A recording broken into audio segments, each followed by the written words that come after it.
Now the deadly disease all parents sending kids to college should know about. Cases of bacterial meningitis have doubled among college-age people in the last decade. In fact, 10 states are so worried they require college students to be vaccinated.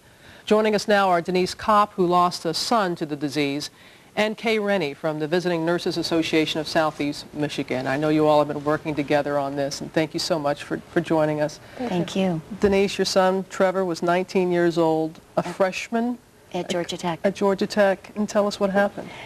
He woke up one morning and said, "Mom, I just feel achy," and went through the course of the day, and they were flu-like symptoms, so it progressed, but it was February. Everybody that we knew had the flu. And as it got worse, I said, "Let's go to the doctor," and he kept saying no.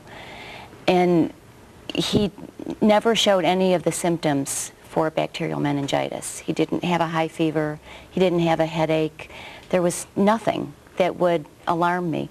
So about 6 o'clock that evening, he said finally, "Mom, take me to the doctor." We went. They sent us directly to the emergency room at the hospital. And 7 hours later, he died from bacterial meningitis. 7 hours? 7 hours. You lost him in 7 hours? Yes. And he was a freshman in college? Yes. Kay, this is what's so alarming to a lot of parents, like Denise. College freshmen, they're 6 times more likely than other students? That's right. To get meningitis? That's Why correct. is that? Well, the CDC was tracking who was getting meningitis, saw a resurgence in that age group, and went and looked at it. And what it is the whole living condition. They're living in dorms, with other kids. They're not sleeping right, not eating right, not living a balanced lifestyle, and that makes them more vulnerable for the bacteria to invade their system. And you were talking earlier about the symptoms, which are flu-like, and you're almost a doctor on this now. What are the symptoms that we? A severe headache, a stiff neck, a high fever. He had a temperature of 100.4, so it was nothing to alarm me. Right. One that I wasn't aware of at the time was sensitivity to light, which has come out in recent years, and he did complain about a sensitivity to light.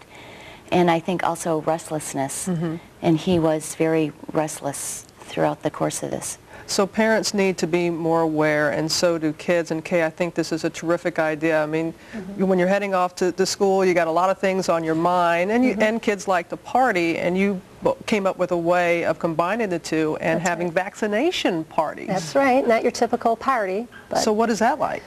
what we do is we go into a home, and the mother usually has assembled a group of kids, and it's a party type atmosphere. There's food and there's non-alcoholic drinks, and they're all talking to one another about where they're going and what they're going to be doing at college and what stuff they have, and we're in another room giving the meningitis shots. And how much are these shots? We charge $85. Okay, and are there any side effects to the shots? Not typically. You might have a little discomfort at the site, but not typically. All right, I know that Denise, I know that you wish you had known about this Yes, as a parent. we never knew anything about it until after the fact. But you're getting the word out now. Yes, thanks to you. All right, Denise and Kay, thank you very much. So Thank you. important as kids are heading off and back to school. When we come back,